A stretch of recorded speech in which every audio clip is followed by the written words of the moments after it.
We are very honored and privileged to have next year's incoming District 5100 Governor Jo Crenshaw to be our program today and to share her journey in Rotary. We don't have your official bio, Jo, so maybe before you go into your journey, you can just give a little short bio on yourself, and very interactive and informal. So, I'm sure as you go through this, we'll have a lot of questions for you, and I will turn it over to you. Well, first of all, thank you for inviting me to talk today. This is sort of an introduction. I didn't have a formal program, and as you get to know me, you'll understand that I'm not a formal person. I believe in interaction. I believe in responses to questions. I am not going to come in with my nice jacket on and put down a bunch of papers and say, this is what I'm going to do. I am just going to walk in and I'm going to let you tell me what you want from me. You will ask questions and I will try my best to answer them. But I am so delighted to be on this journey. Let me give you a little bit of history of who I am and why I chose Rotary. I came from a large family. We grew up in Tennessee. There were 16 of us. My dad was a veteran, and I think every time he came home, my mother got pregnant. So we had 16 children in the family. My dad was a World War I veteran. I grew up in Tennessee as the start of my career and my life. And then we moved to Chicago. And I talk about in my story about what I want to talk about this year, the wanderings. Why do we continue to believe in what we believe in, even though we are not around people that we know? By moving to Chicago, I was there with my sister, and one of my parents died, so I grew up with her. Then when she decided, and she was a little bit ill, we decided that I got married, and then I moved to California. From California, I finished my college education, and I attended a junior college. After junior college, I decided that, okay, I had a son that I had to raise, I had a husband that was deceased, what am I going to do? So I decided that I would go back to Chicago again from California. And as I arrived in Chicago, I began with the airline. Worked there as a corporate staff person for about 12 years. And I didn't really work there. I was all over the country, actually. So I can truthfully say that I've been to at least 40 states in the United States. And my goal is to get to all of them. And before I go into the wings of heaven, whatever the case might be. But I am truthfully very fortunate in the sense that coming from a large family, my mother and my father neither had a high school education, but they stressed education for us. They ensured that we got to school. They were sharecroppers. And if any one of you don't know what a sharecropper is, take a look in the book what it is. It's a sharing the crop, but not sharing the money. And so my dad worked really hard to get us through school. We got through school, and as we were growing up, my mother was a Rotarian, but she didn't have a clue as to what a Rotarian was. She would help the homeless. She would feed the sick. She would help the mothers who didn't have kids, didn't have food. She would go to school and take lunches to the people at schools to help them. She was her own food pantry. But needless to say, I had no idea what that was all about. I hadn't, what are we talking about? Rotary? I had no idea what Rotary was about until I got to be a business owner after my stint with the airline. I joined Rotary in Oregon City, and my sponsor, who's still alive now and always calls me and check on me to see what I'm doing. But he told me, he said, the reason why you want to join Rotary is because you want friends. You want people that will look out for you, that people that will help you through this process, people that will help you solve problems when you have questions. And I said, well, how do you know I'm going to have any problems? That's me, I know everything. And he said, you will have problems. So I said, why? You're the only lady in town that has your complexion, and you own a McDonald's restaurant here in town. Don't you think you're going to have some problems? Don't you think that you need to know everybody in town so that you'll be able to get your insurance covered? You'll be able to talk to people about marketing. You'll be able to share in the things that you bring to this city. And that's what we did. We came in, I joined Rotary. For a while, I was just sort of seeing what it was all about. I am not a lunch eater at Rotary. I go to Rotary to get the programs, to get an interest in what's going on in the community. And so I joined. That was 1994. So I've been in Rotary ever since. Now I took a hiatus because I was running the company. McDonald's restaurant had all of the operators on the West Coast, and I became their leader for about 8 years. So I sort of stepped back from Rotary because I can't lead two people and then run the business too. So during that time frame, I became a 5-store operator, which meant that I needed to have help. The community had all of the people that I need. The college was there, Clackamas Community College. I became, in 2000, the leader of their foundation board. So I helped myself to learn about what was going on in the community. How did we get where we needed to go? By joining other folk in town. So that was my call to arms. That's why I joined Rotary, to get to know people. And if you look in the book, it always talks about Rotary. Why do people join Rotary? They join for friendship and communication, and they want to be a part of a bigger team. Then we we stay because we want to be in programs like the Rotaractors. We want to do things to make the world a little better place to live. We want to contribute to our community, and we want to contribute globally. So I stayed because of that. I remember then when I was asked to give a talk at our training program down in San Diego. Well, why did you join Rotary? Why did you join the foundation? So my mother was a foundation member way before I knew what the heck it was. You know, she was feeding the hungry. She was taking care of the kids. I mean, she used to take care of animals. She'd bring animals in and park them in our house. And we had no idea where these animals come from. Who are they? But she would give them a name. And we knew if she gave them a name, they're going to be there forever. They were always going to be a part of us. So I joined because I wanted to be a part of the community. I wanted to gain friendship.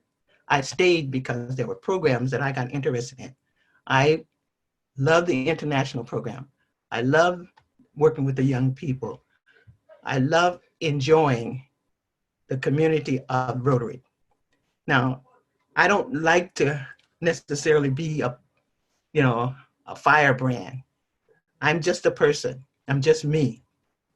What you see is what you get. I try my best to support the community. I try to give my experiences that I can help others.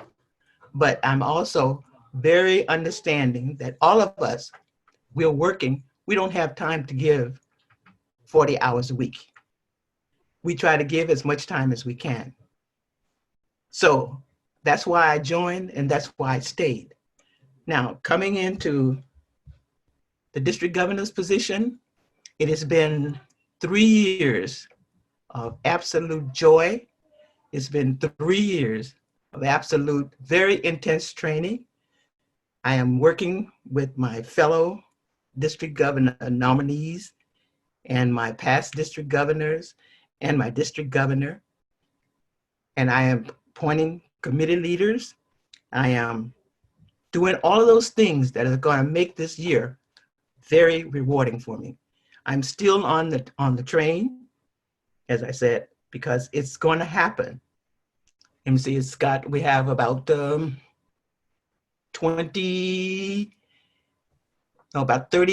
some days before we move into that next seat.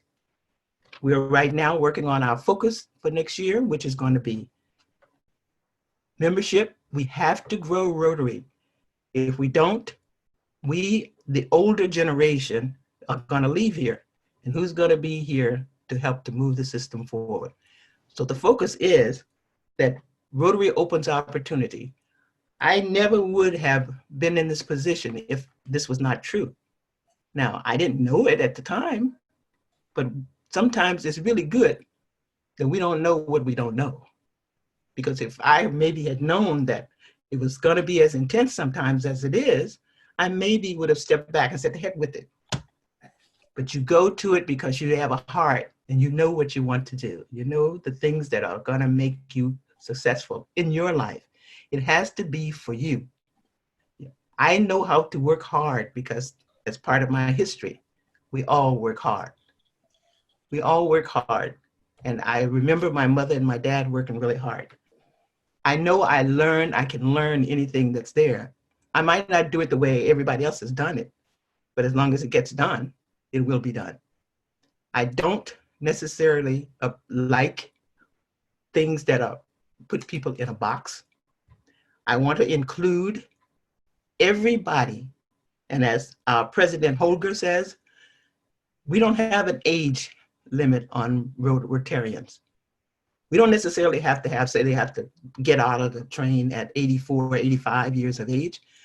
Every Rotarian with a heart that wants to give back to the community and want to help the world to be a better place can work in Rotary. Every person, no matter what age, creed, color, nationality, or any of those separate items can work in Rotary. And that's what I want to bring to Rotary. I want Rotary to look like the world that it is out there.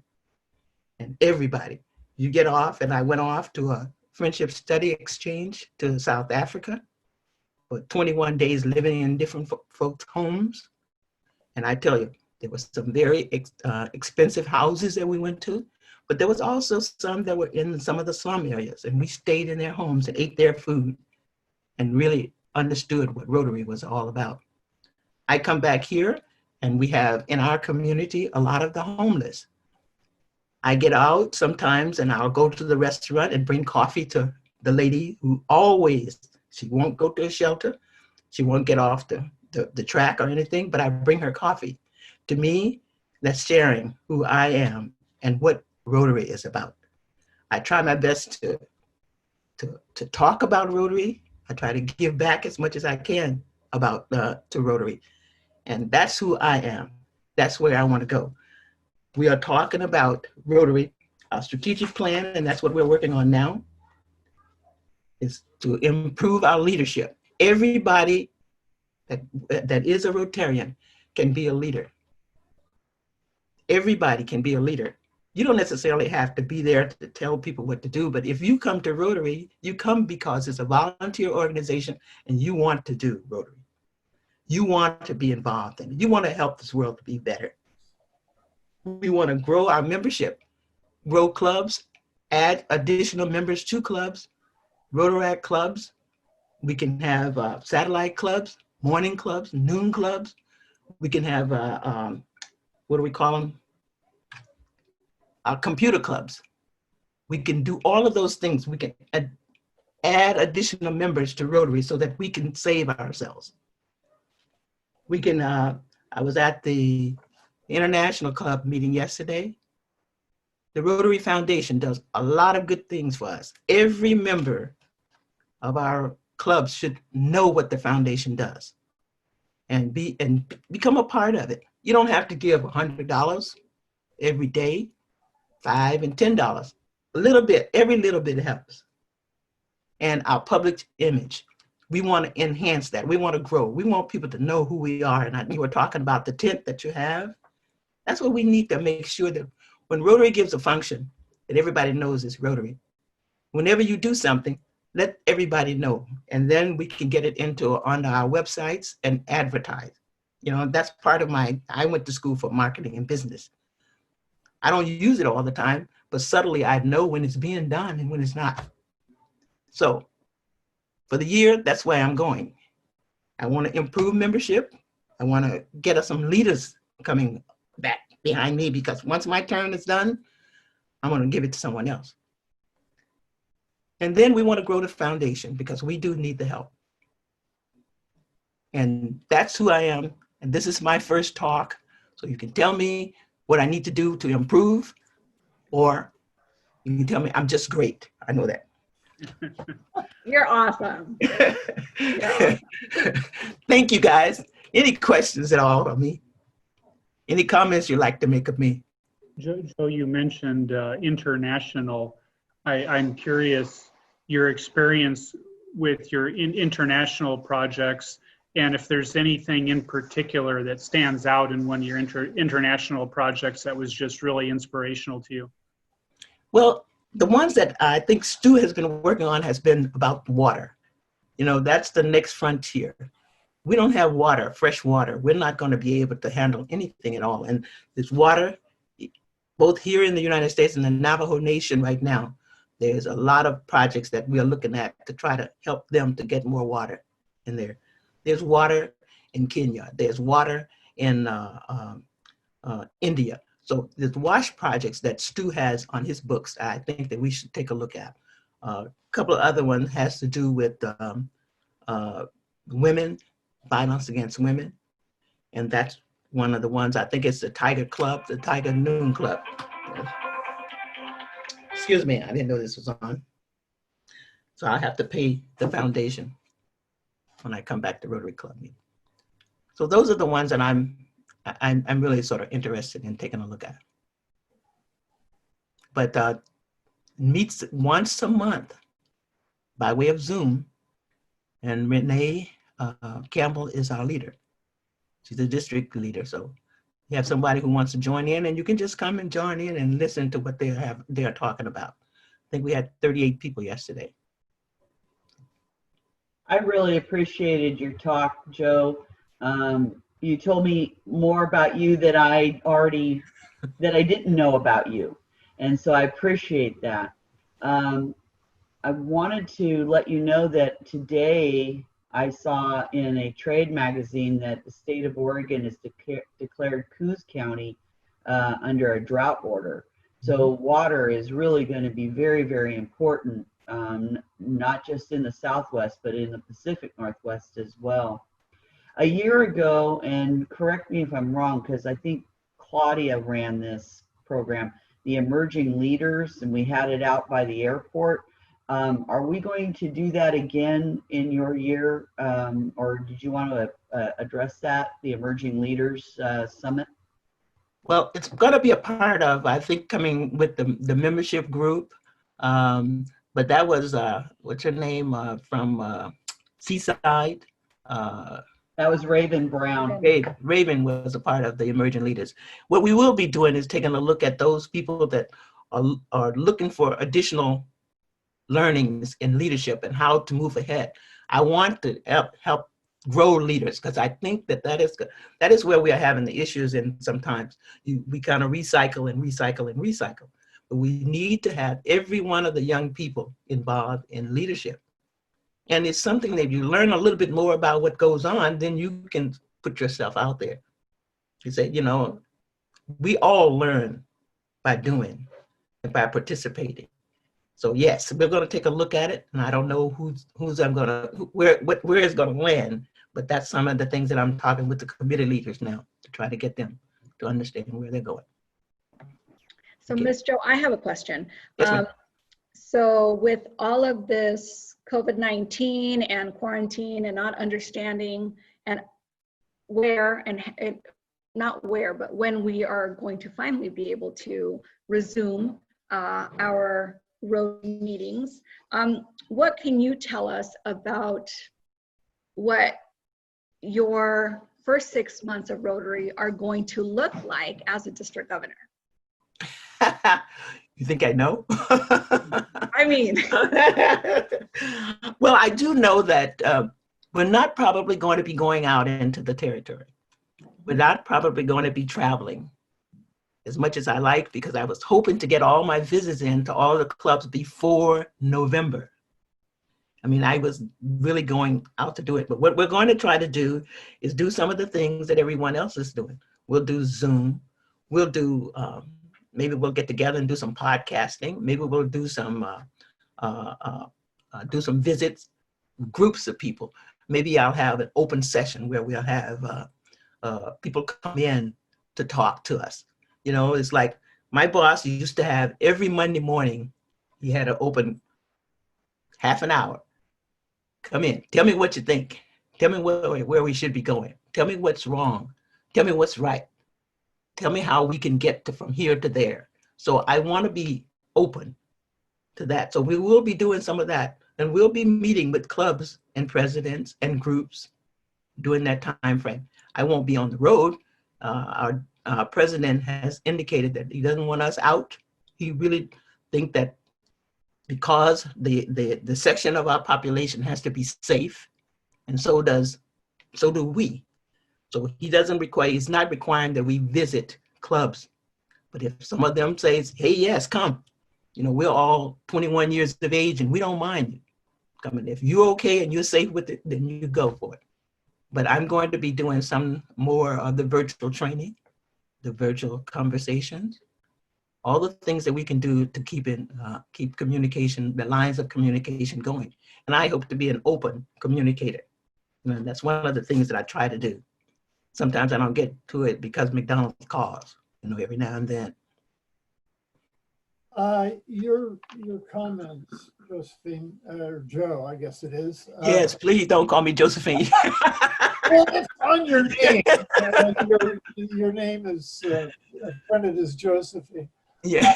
So I got to thinking, well, in the context of you talking about how Rotary had been important to you, particularly as a person of color, coming into an area of white folks.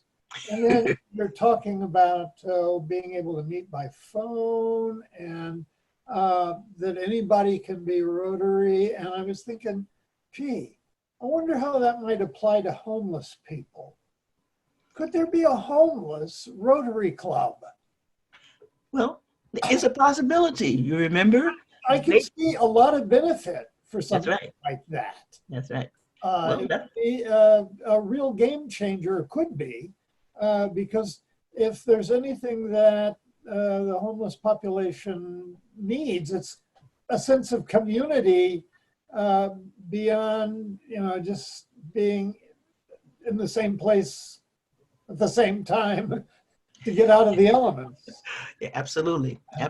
Well, you know, that's a possibility because these people did not get to be homeless, just punched in here and now you're homeless. They were somebody, they did something beforehand. So that's how you can figure out, okay, my buddy down the road, well, you know, she used to be a banker and she got laid off and she decided that she didn't want to do that anymore. So, you know, that's a possibility. That's something that we could investigate. You're absolutely right. So it kind of reminded me of something, Joe, that you're saying about the Rubik's Cube. Remember we were talking a few days ago. So part of the connection that we have is there's a group of Forest Grove Rotarians that committed to a 3-year tenure of coordinating a district conference. It started with Larry Hatch. Unfortunately, this year we had to cancel the conference in Mount Hood. I think 2 are with us right now. It's Melinda Fisher and Michelle Thomas. And so, yeah, so going forward to next year and looking at the fact that we'll be in Vancouver, we were looking at, gosh, you know, what is Joe's theme going to be like next year? And she did talk about literally the things she spoke about today, which is out of the box thinking, engaging, mentoring, inclusion. I mean, literally everything. And the thought kind of brought us back to a Rubik's Cube. Do you remember that conversation? And can you expand on that one? Because that literally takes us to the question that Mike just gave us. I can't remember the specifics of it all. So it was about, you know, the Rubik's Cubes. There are a million ways to get back. Right. Absolutely.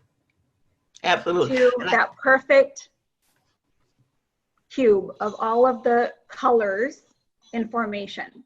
Right. And how do we do that? And it's literally twisting and turning and looking at different ways of doing things. And so, you know, it is an out of the box question. solution, and who better than Rotary to maybe, start thinking about that, because I know that in Forest Grove, there's been an increase, of a homeless population. There's been a lot of work that our Rotary group has participated in with the showers, etc. Something that is food for thought for us, Absolutely. Tim, and for all of us, to start looking at like what could we do? How could we mentor? How could we do better? And we've had that conversation at our club, because Portland has, and in the Portland area, there are so many blue tents around that it sometimes become overwhelming. And I think what happened is that the clubs in the area were talking about it, but how can we get it done? Beautiful cat over there. Michael, nice cat. Oh, that's the curmudgeon cat. That's not a the other cat's a much nicer cat. But yes, Claudia, that is something that we can all take a look at. There's something that the problems that we have in our community and the problems that we have in the world. If Rotary is going to be one of those solvers or help to solve, we can't do it by ourselves, but maybe we can join another team to help to get this together. Because I think that's the only way we're going to solve the problem of the homeless. We can't just put it in the hands of one group and say, you do it. You just can't do it. We got to do it together. So how can we do that? We have a shower in our area right now. That's one of the groups. I think it was the chamber and a couple of other teams got together and bought a shower. But now, the folk don't have clothes. So when they finish their clothes, what they do, they take them off and they dump them in a cart and leave them on the side of the road. So maybe we can find a company that has a washing machine that we can wash their clothes and then dry them. And you come in and pick up clean clothes and go for that. So yes, that's something that we're going to look at. Like we said, there's so many ways that we can work through this. We'll have to try to join up and get together and get some teams together and doing that. Yeah, especially because, you look at, we think of homeless and we're thinking of, a certain age. But if you look at we have a decent amount of percentage of students in high school. Oh, absolutely. That, that definitely, and this is maybe where Rotaract, can definitely help us perhaps think of, how we can support those students that have been identified, at the high school level. How can we help them? How can Rotaract, how can Rotary, how can we help mentor? How can we help them kind of, through that season? Yeah, and I think one of the ways that we've been doing, and I know a couple of clubs are doing it, is utilizing the backpack to give them food when they go off on the weekends so that they can have enough to eat until they get back to school on Monday. And they just come in and pick it up. They don't have to do anything with it. So anything else? Any other questions? Joe, Tim Pearson here. Thank you so much for joining us here this evening. It's so nice to see you, and congratulations on your new role. It was very interesting to learn about your past here. Thanks for sharing. I wanted to ask you about, we have a whole new venue here having to work with the Zoom, which is a great platform given the circumstances. It's already proven to be a wonderful way for us to conduct businesses. Or conduct Rotary meetings as well as business. But the one thing I was wondering is there anything in the works that could help presidents or whoever is in charge of the Zoom meetings to monitor those, to maybe help, some training on helping to run those a little smoother, making the meetings a little bit more engaging, things like that. I mean, I've been running polls on our meetings, which has been fun, but I'm going to start running out of polls. So yeah, I wonder if we could work on that, because along those lines, I think that, this kind of runs parallel to membership, which is one of the things that you mentioned you'll be working on. That's going to present a whole new challenge. I think it's a good one for us. as Rotarians. I think that membership should be fairly easy now. There's an easier commitment for someone to sit through an hour Rotary meeting in the morning or noon, you know, in their office, as opposed to having to get in their car and go drive somewhere. So really, there's kind of, you can eliminate that excuse right off the bat, right? Right. So anyway, I just wondered about that.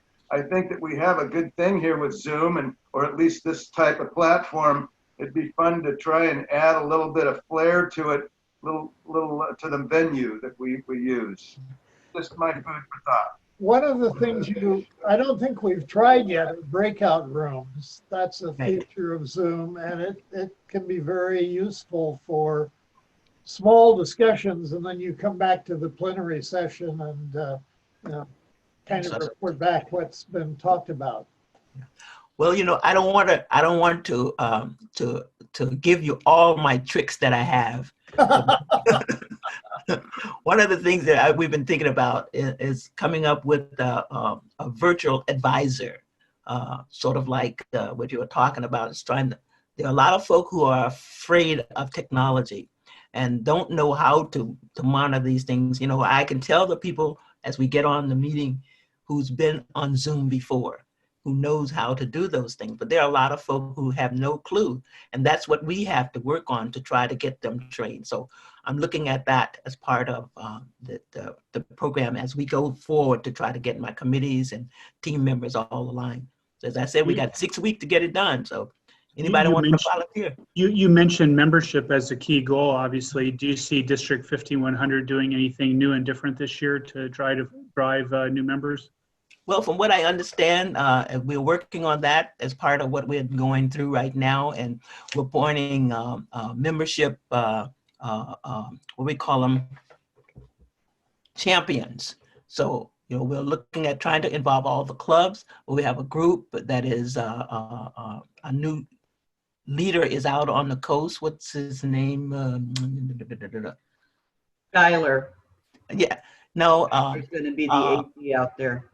Yes, but the new membership chair is who? What's his name? God.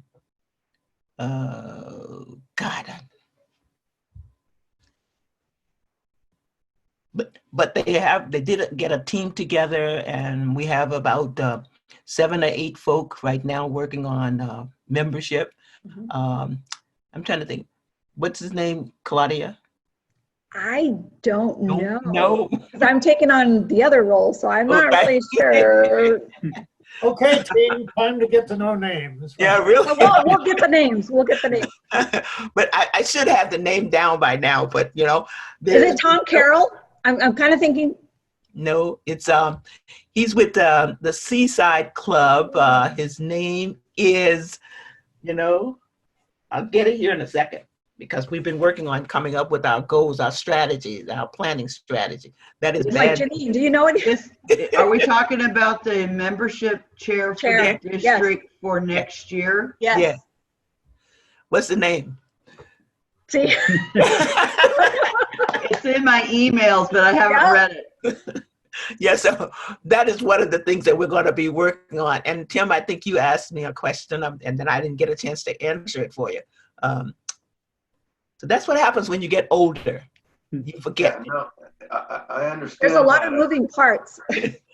Yeah, I get it. I just turned 60 here a few weeks ago, and I'm not bragging about that. I just mentioned that because I'm just letting people know that 60 doesn't feel much different than 59 right now. So You did. Anyway, what are you gonna do? And you did say you were going to thinking of Zoom advisors. You said. Yes. Oh, that's what he asked me about. Yes. Yeah, we're looking. Thank you. That's what we're talking about. So I do have that on my list of folk virtual advisors. Someone who can tell the folk about Zoom. And there might be other areas of opportunity that we would have out there. It might not necessarily be just Zoom. There's GoToMeetings. There's also some areas where you can give a presentation, and you could give half of it, like you have classrooms, and you were talking about it, is that you could break out. You answer these questions, you answer these questions, then we all get back together. So I've seen a lot of it going on TV, but I don't know it yet. And there are a lot of Rotaractors out there that I know that know those. I Yeah, found we- it, Joe. It's Dennis Long. That's it. That's Yes. going to be the membership chair. Yes.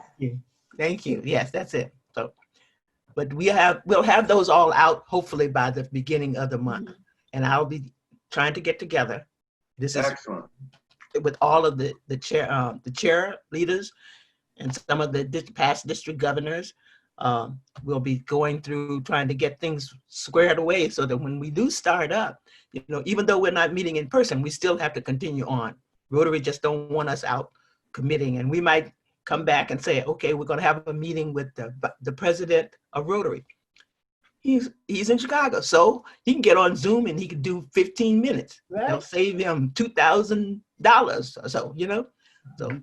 So that's what we're looking at, trying to come up with something interesting. We're just trying to do some different things, but it takes a lot of planning. So I'm hoping that I'll work it through. If not, I'll just say we didn't do it.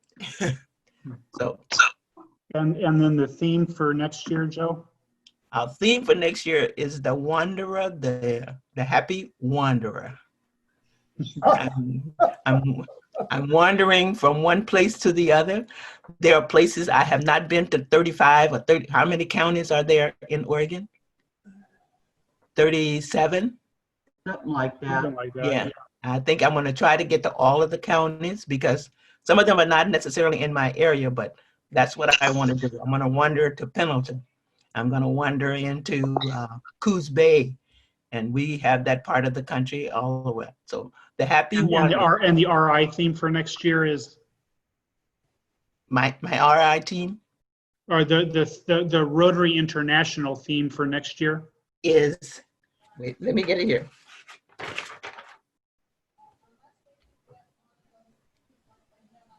Can't see it. Can you see it? Yes. Oh, Choose Looks door like number doors. 1, door number 2. opening doors. Rotary opens opportunity. Okay. Yeah, because, you know, it's like, I never would have, you know, and needless to say, I didn't have anything to do with designing this. Rotary opens opportunity. But if you're working in Rotary, the opportunity arises that you might see something that you need to get done. It's like the homeless situation. We've been talking about that. As a Rotary Club, as a team, we can get together and get something done. But as a one person, you can't do it. And then when you come around and you look around and say, wow, you know, our foundation helped to do that. So I'm a part of that foundation. So I'm now had the opportunity to help to solve the situation. So that's what it means. And this was Holger Knock, our new president for next year. And you know, something that's interesting with that, in particular, I think of like Rotaract or Interact, Right. like with opening opportunities of Right. the wealth of Rotarians and the experience that we have and the duty that we have Right. to make sure that we can be mentors and help, you know, That's our absolutely- Interact and our, yeah. So it Yes. opened opportunities with And all the young experience that people, they have. yeah, just think about it. You know, maybe they never would have thought about getting into Rotary. You know, like all of us, we probably, when we were younger, we thought of Rotary as being an old guys organization. My organization. Yeah. Well, but it's not now, not anymore. So that's what we're talking about. It opens opportunities, though. That's what it means. Anyone else? Are there any other questions for Joe? I do appreciate you having me here today. I don't, you know, I was trying my best not to worry too much at nighttime to get up and do a prepared speech. Yeah, 'Cause I am no, not- it was perfect. It was perfect, Joe, and we really appreciate you joining our Zoom meeting for satellite. It was an honor to have you, and we're looking forward to your year next year.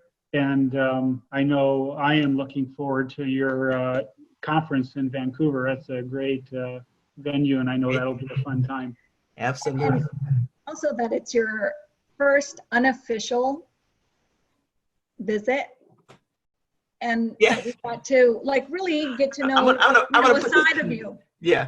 that I'm gonna put this not a on lot the, of people know. I'm gonna put this on the list, Claudia. This is an official visit. number one. Unofficial. When I said unofficial. I know. It's an Well, we'll have you back for an official visit. Yes, we'll I have know. you back for an official meeting, but And you have to an say, unofficial meeting. And we like just the raw, real Joe. I think Yes. that we well, a lot that's of who- knowledge. I cannot be anything other than who I am. And this is the last time I'll call you Josephine. And the only people who did that was my mother and my father, and they're both deceased. So if you do that, I'm going to turn around to look and see where are they, So, but this has been wonderful. I do appreciate each and every one of you and all the things that you do to make your club grow, and all of the things that you are now still doing. The stakes. Oh man, I got to get my name on the list so I can get some of those. And the contribution from the farmers insurance company. I've had clubs call me and say, well, we can't make our quota now because we are out. We can't go outside. I said, there are things that you can do, and you don't necessarily have to be outside doing it. Their business is still working. And, maybe we won't get up to the numbers that we need to do, but try doing something different, thinking out of the box, getting into a square or a round box, But we just have to do something different. This is Rotary, We can do it, and we will do it. So thank you, Right. guys. Thank you so much. Thank Thank you, you, everybody, Joe. for attending. Give Joe You a guys are round of applause. awesome. Thank you. And we really appreciate the Rotaractors joining us You guys today. are awesome. Yes. Looking forward to Looking meeting you forward to guys. meeting you Yeah. in person. Yeah. There you go. All right. Have a good Okay. evening, everybody. Bye, everybody. Good evening. Good Bye. Good night. Thank you. night. Good night. Good night.